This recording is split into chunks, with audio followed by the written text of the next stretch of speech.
Bonjour à tous, je suis ravi de vous retrouver aujourd'hui. Je vais vous exposer une de mes théories. Je vais vous dire comment créer une de vos théories et je vais vous donner une astuce gardée secrète depuis bien longtemps dans mon cerveau.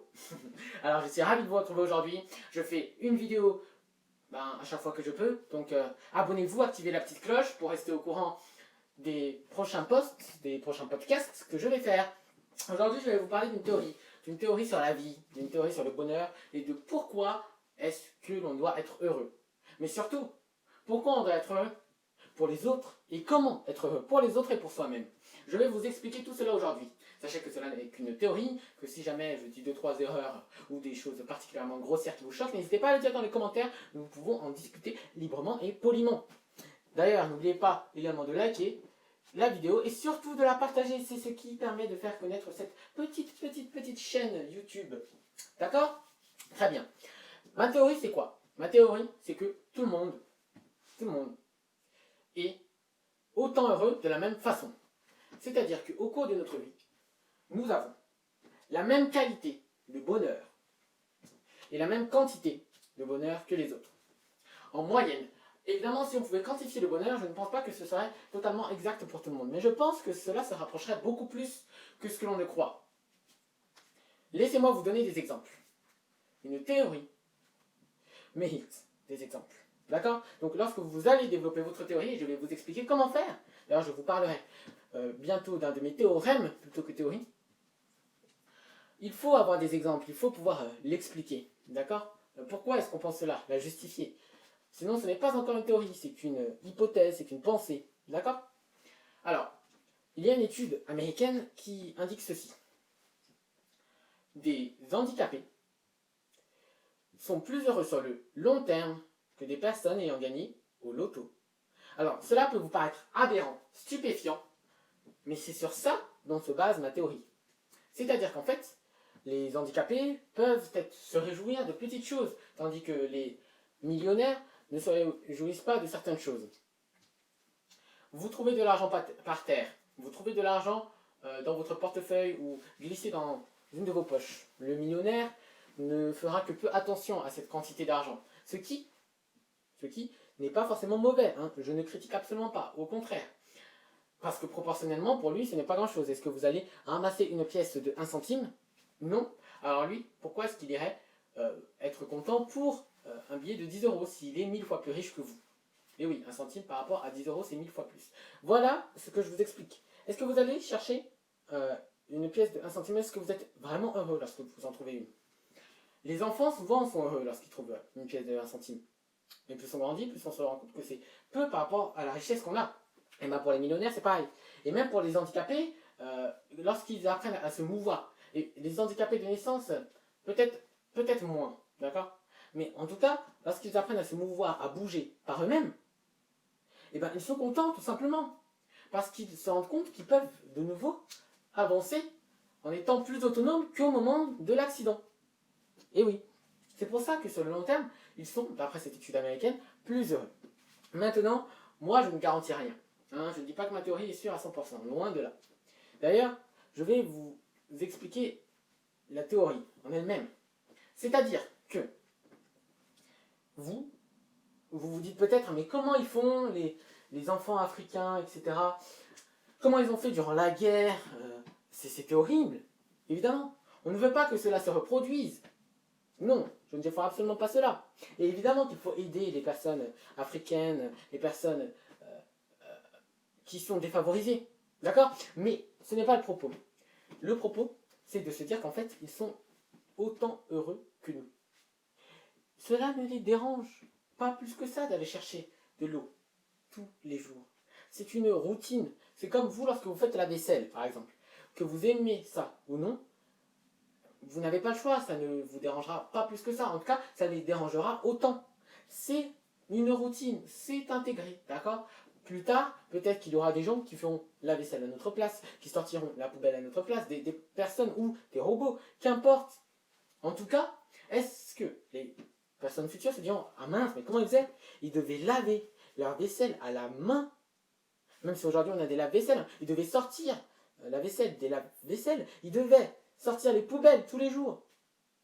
Et pourtant, Ces problèmes, on ne se les pose pas, on le fait et puis c'est tout. Donc, sur le long terme, tout le monde, d'après ma théorie, a la même quantité de bonheur. Et je vais maintenant vous dire pourquoi est-ce que vous devez être heureux.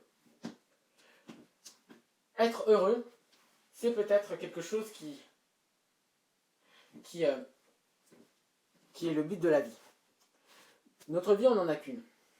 Et on cherche parfois un but à cette vie. Parfois, on se dit que ça ne vaut pas le coup de vivre si on n'a pas de but dans la vie. Moi, je ne pense pas que cela soit juste. Nous avons toujours des buts, même si on ne s'en rend pas compte. Et oui, et chacun ses objectifs. Bien, laissez-moi vous expliquer, laissez-moi vous montrer. On a des buts, d'accord? On cherche à les atteindre dans la vie. Et vous devez être heureux de ce que vous avez déjà. Relativiser par rapport à ce que vous avez déjà. Prendre du recul. Et vous rendre compte de la chance que vous avez. Désolé, il y a un peu de bruit, j'espère que cela ne vous dérange pas. Se rendre compte de la chance que vous avez. De tout ce bonheur partagé avec les gens qui vous entourent. Même si vous n'avez pas d'enfants, que vous êtes célibataire ou divorcé, que vous n'avez plus de parents, ou que vous n'en ayez jamais eu, que vous n'ayez pas d'amis, etc., il y a toujours des gens avec qui vous souriez, vous bavardez, vous prenez du bon temps. Pensez à ces personnes et pensez à la chance que vous avez de les avoir. Il faut relativiser. À quoi sert la vie en général? De toute manière, tout le monde va mourir. C'est peut-être ce qu'on se demande. Moi, je pense qu'il faut profiter de la vie parce que c'est une chance qu'on nous a donnée. C'est une chance qu'on nous a donnée. Et si on ne la saisit pas, c'est stupide. D'accord? Vous pouvez passer tellement de bons moments dans la vie. Qu'importe ce que vous vivez, si vous relativisez, si vous pensez correctement, votre corps va produire des éléments chimiques qui vous donnent une sensation de bonheur ou de satisfaction. C'est comme ça, par exemple, que vous avez peut-être toujours un peu de place pour le dessert, parce que votre corps envoie des messages à votre cerveau. C'est de la chimie, d'accord? En général, vous devez être heureux. Vous devez relativiser, vous devez être heureux. Et comment être heureux? Vous pouvez être heureux en aidant quelqu'un d'autre, d'accord? En donnant de la joie à quelqu'un d'autre, votre corps va répondre en émettant du bonheur. C'est-à-dire qu'en donnant du bonheur, vous allez en recevoir. Et pas forcément de la personne, mais de votre corps à vous-même. Donner de l'argent, ça fait du bien. Et pas pour rien. Parce qu'on rend heureux une personne, et donc notre corps envoie des éléments chimiques à notre cerveau, des messages, pour nous dire « Yes, j'ai fait un truc bien. Hop, voilà une petite récompense. » Et la récompense, c'est cette satisfaction, ce bonheur qu'on a. Le bonheur de donner. Le bonheur de donner de son temps, de son argent, de tout ce que vous voulez. Donc, pour être heureux, il faut rendre les gens heureux, tout simplement. Enfin, c'est qu'une des nombreuses solutions. Je vais vous expliquer pourquoi il fallait être heureux, comment il fallait être heureux, mais je ne vous ai pas encore dévoilé l'astuce secrète qui est restée dans mon cerveau depuis bien longtemps. J'ai réfléchi encore et encore, et je me dis que c'est dans là-dedans qu'il faut se lancer. Mon astuce secrète, elle consiste en plusieurs choses.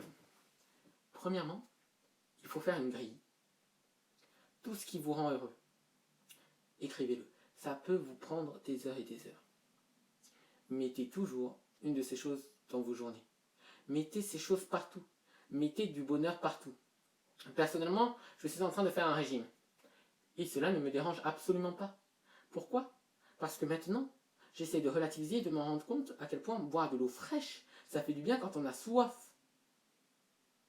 Relativisez. Pensez à toutes ces petites choses bien. Et en notant tout ce qui vous rend heureux, vous allez penser à toutes ces petites choses du quotidien qui finalement sont bien sympas. Et oui, on a peut-être la stupide lorsque on est en train d'adorer le fait de boire de l'eau fraîche. Mais en attendant, qui est le plus heureux? Ah, mon astuce secrète consiste vraiment à structurer vos journées pour être heureux en globalité.